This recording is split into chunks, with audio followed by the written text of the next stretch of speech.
Hey, how you doing? My name is Aaron. I go by the Light Fisher. The goal of this channel is to reach out to as many brothers and sisters as I can in the world through spreading the word of God. I'll be doing so by going through the Bible, the King James Version Bible, chapter by chapter. I'll be using a site called Bible Ref as a study guide so we can go more into detail in each individual scriptures. As I said before, these videos will be split up basically into like a series because they can be quite long. The chapters can be quite long, especially Genesis. Today we're going to be continuing Genesis, part 2 of Genesis chapter 1. And we're going to begin and start off with Genesis chapter 1, verse 14. And God said, "Let there be light in the firmament of the heaven, to divide the day from the night, and let them be for signs, and for seasons, and for days and years." Days 4, 5, and 6 of Genesis creation weeks corresponds to days 1, 2, and 3. That is, what God creates in each of these last 3 days is placed in the settings He created on the corresponding earlier days. In this case, on day 1, God used His creative words to form light. This verse describes day 4, where God commands that there exists lights in the expanse of the heavens, or in the vault of the sky. The following verses will explain that these lights are the sun, moon, and stars. It is clear that God intended from the beginning for the earth and the solar system to move according to a regular pattern. He meant for days, years, and seasons to be orderly, measurable, and predictable. Genesis chapter 1, verse 15. "And let them be for lights in the firmament of the heaven to give light upon the earth. And it was so." Regardless of how one reads this verse, it concludes with 4 unmistakable and remarkable words. "And it was so." This uses the Hebrew phrase, Wayahikin. This is an almost comically simple way of explaining something as awesome as the creative power of God. He spoke, and the sun, moon, and stars came into being. The prior verse says God intended. Both Psalm 19 and Romans 1 insist no language is necessary to see the glory of God from what He has made. Genesis chapter 1, verse 16. "And God made 2 great lights, the greater light to rule the day, and the lesser light to rule the night. He made the stars also." The sun and moon are pictured as 2 great lights, one each to govern or rule the day and the night. At the time Genesis was written, many cultures worshiped the sun, moon, and stars as if they themselves were gods. The claim of the Bible is that these lights are not deities, merely created things made by the one true God. It's an idea that still stands in opposition to many cultural norms. This would have been especially meaningful to the people of Moses, when nations such as Egypt were dominated by belief in gods of the sun, moon, stars, and skies. This verse ends with another profound understatement. God made the stars. Given what we know of the immense universe surrounding us, this is an incredible display of power. The idea that God created the whole expanse of our universe in a day with a word should astound and humble us. Not only does our view of the heavens help us track time, it is also intended by God to provoke us to worship Him through the immensity and beauty of what He has made. Genesis chapter 1, verse 17. "And God set them in the firmament of the heaven to give light upon the earth." The central purpose of the sun, moon, and stars was to provide light on the earth. These also allow people to track time and inspire us to glorify God for His creative power. People living in the modern era often have easy access to artificial light. In fact, it can be nearly impossible to escape for those living in large cities. As a result, it's hard to appreciate how powerful and necessary and beautiful natural light truly is. We can easily take for granted this cornerstone of God's creation. Genesis chapter 1, verse 18. "And to rule over the day and over the night, and to divide the light from the darkness. And God saw that it was good." The fact that these are said to be appointed by God in order to rule over the day and night is also important. Genesis 1 is very explicit that these lights are not persons and they are not gods. They are not to be worshipped in hopes of earning their favor or avoiding their anger. These are created things, subject to the one and only God. In other words, these things rule only in the sense that without their light, all productive life on earth would come to a halt. Directly or indirectly, all life on earth has become dependent on the sun's light during the day and the light of the moon and stars at night. Even now, in the era of artificial light, the rule of sun, moon, and stars is absolute in that they mark passing of time. We often speak of running things by the clock, even though clocks themselves only show time passing. In the same sense, the movement of the sun, moon, and stars display the passage of time, though they themselves don't make time itself operate. Following the same pattern as the other days of this creation week, God recognizes his creation as good. He approves of the sun, moon, and stars in their dominant place in the life of our planet. In doing so, he declared their glory in his own. Genesis chapter 1, verse 19. In the evening and the morning were the fourth day. God's creation of the sun, moon, and stars counters any belief that these are deities themselves. Many cultures, including ancient Egypt, worship the sun and moon as gods. Other religions and modern astrology believe that the position of these objects determine a person's fate. But making it clear that these are just pieces of God's creation, Genesis dispels any claims that there is supernatural power in the heavenly bodies. And God said, "Let the waters bring forth abundantly the moving creature that have life, and fowl that may fly above the earth in the open firmament of heaven." Verses 20 through 23 describe God's fifth day of creation, in which he creates all the creatures of the seas as well as birds. On day 1, God created light. And on day 4, he created the sun, moon, and stars. On day 2, God created the sea and sky. And here, on day 5, is his creation of sea and air life. The pattern will then continue in later verses. On day 3, God created dry land. And we will see the origin of land animals on day 6. God's spoken command is to let the waters, the seas teem or swarm with swarms of living creatures. The picture is of filling up the ocean intended to carry the abundance of God's creation. In a similar way, God commands the sky to be full of birds that will fly across his previously empty expanse. This is all part of a process where God's design comes into focus. He didn't merely create the oceans for their own sake. The purpose of the seas was to support active, teeming life. The purpose of the empty sky was to host a countless variety of birds he would create. Genesis chapter 1, verse 21. And God created great whales and every living creature that moveth, which the waters brought forth abundantly after their kind, and every winged fowl after his kind. And God saw that it was good. The verse specifically mentions the great sea creatures or sea monsters. As with the sun and moon, these ancient beasts of the sea were frequently worshipped as gods by ancient cultures. The Bible claims that those creatures were merely created things, along with all the other fish and the birds. They were made by the one true God in a day. He alone is worthy of worship.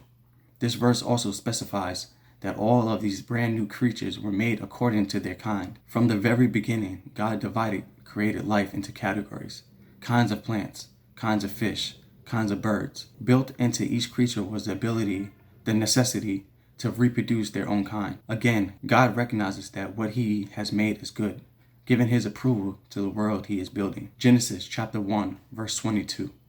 And God blessed them, saying, "Be fruitful, and multiply, and fill the waters and the seas, and let the fowl multiply in the earth." For the first time in Genesis, God gives a direct spoken blessing.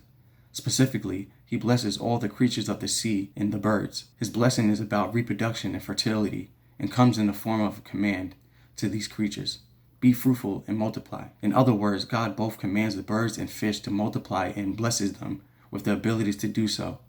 In making this statement, Genesis is declaring that God is not only the creator of life, he is the one who enables life to reproduce itself. He alone is the giver of fertility of new generations. That's important for us to hear on several levels.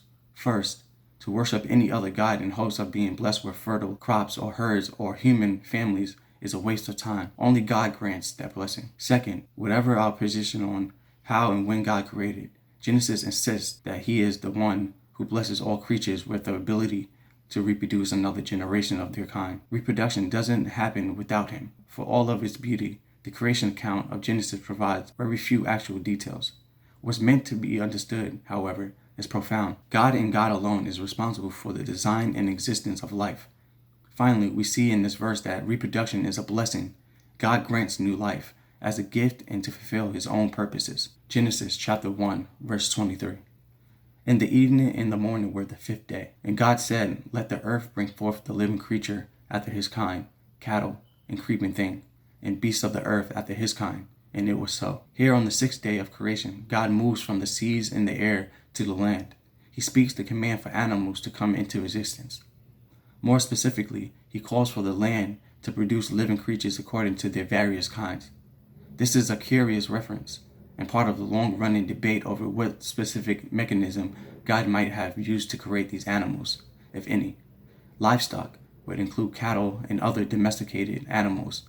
Creeping things is a reference to rodents, reptiles, insects, and so forth.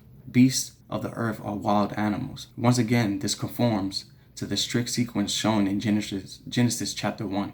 The first 3 days of creation show explicit parallels to the second 3 days. On day 1, God made light. On day 4, he created the sun, moon, and stars to distribute that light. On day 2, God separated the waters, creating the vast, empty oceans.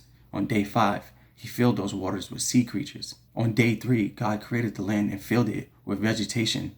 Now on day 6, he fills the land with animals ready to eat from those plants. Genesis chapter 1, verse 25.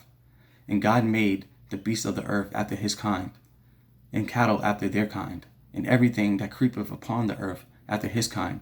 And God saw that it was good. In the previous verse, God commanded the creation of all different kinds of animals and creeping things that would fill the land of the earth. Now in this verse, he executes that command.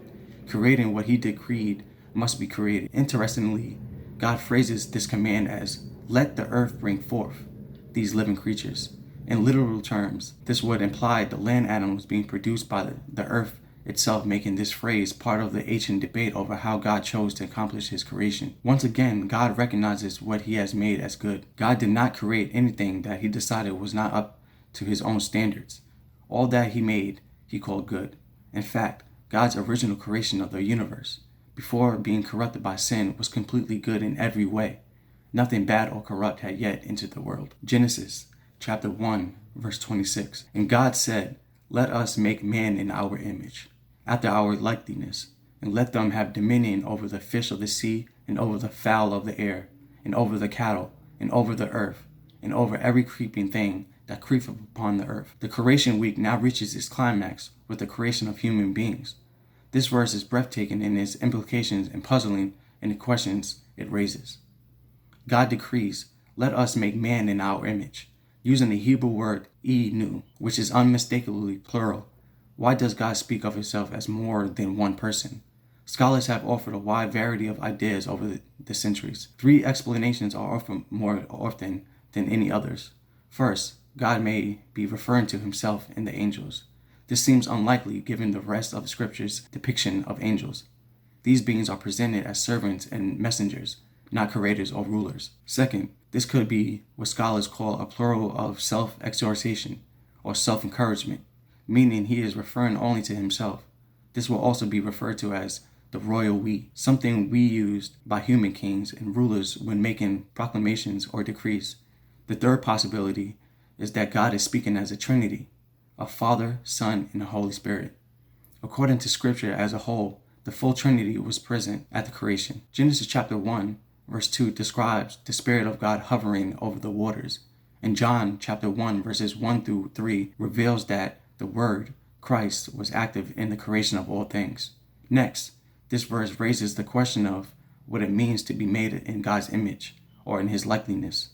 Without question, this statement does not mean that God created humans to resemble him physically. Rather, this seems to support the idea that God endowed humans with a certain kind of awareness, one which animals and birds and fish were not given. In other words, humans would possess the capacity for reason, morality, language, personality, and purpose.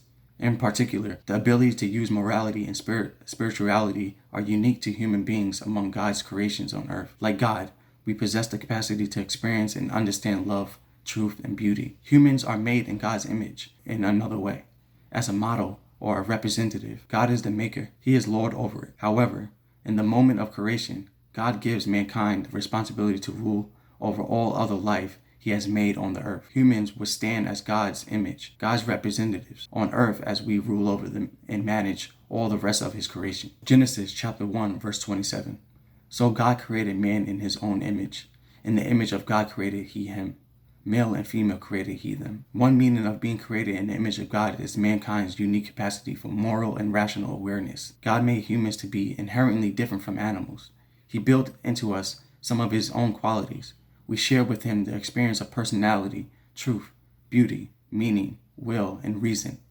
These attributes allow us to relate to God in ways other created beings cannot. Another meaning is that humans were meant to stand as the image of God's authority on the earth as we rule over and subdue the rest of his creation. That we are made by God in the image of God is what gives all men and women deep value. That point is echoed throughout the Bible. James, for instance, points out that we ought not curse human beings because we, are made in God's likeness. Those who bear God's image should not be treated disrespectfully or disregarded or discarded easily. It is not surprising or illogical to see that cultures which reject the idea of man's creation in the image of God are cultures which terrorize and abuse other human beings. Genesis chapter 1 verse 28. And God blessed them, and God said unto them, Be fruitful and multiply, and replenish the earth, and subdue it, and have dominion over the fish of the sea, and over the fowl of the air, and over every living thing that moveth upon the earth. After creating humans as male and female in the previous verse, God pronounces his blessing on the first people who are made in his image. Built into the blessing is the capacity to reproduce new generations of human beings, and the command to do so. God gives 4 instructions. Be fruitful, or bear fruit, have babies. Multiply, as each new generation has more kids, and they have more kids. Fill the earth, populate. Have dominion over all other creatures. These commands frame many important aspects of a Christian worldview. One crucial point to note is that the commands to reproduce and multiply came prior to the fall of men in Genesis chapter 3. Genesis chapter 1 verse 29. And God said, Behold, I have given you herb bearing seed, which is upon the face of all the earth, in every tree, in the which is the fruit of a tree yielding seed. To you it shall be for meat. After forming humankind on the 6th day of creation and decreeing our first purposes on the earth, God now describes what humans are to eat. The fruit of all the plants and trees created on day 3, as was the case with every other living thing created by God. These plants and trees were designed to reproduce themselves through their seeds, one generation after the next. It is interesting that God does not instruct humans to use animals for food at this point in history. Certainly here in the beginning, God does not explicitly offer the animals to the humans for eating. Some Bible scholars hold that there was no animal death before sin into the world.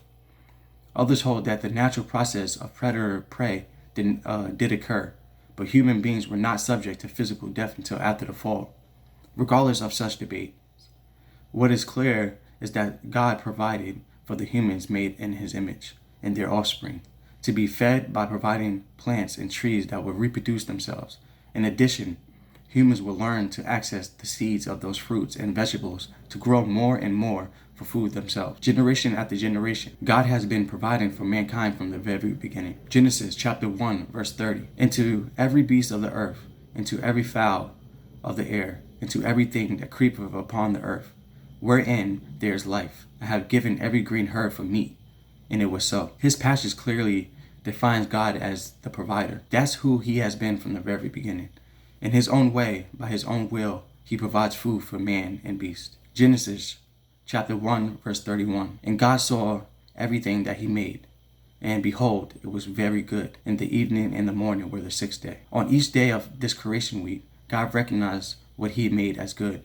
Now, having created mankind to populate and rule over this world, God declares what he has made as very good. The balance of nature, the process of reproduction, and the supremacy of mankind are all part of his goodness as such. Genesis chapter 1 not only credits God as creator and dispels other religious myths, it also establishes his stamp of approval on the natural order. On every day, at each step along the way, God declared what he would make, and then he made it. He succeeded in creating the perfect version of what he, in his absolute perfection, decided to create. After 6 days of creation, the universe not only existed, but it was flawless in beauty, in function, in purpose, and in potential. God saw all of it and saw that it was very good. Well, that completes chapter 1 of Genesis. See you soon. We're going to start off the next video with Genesis chapter 2. And still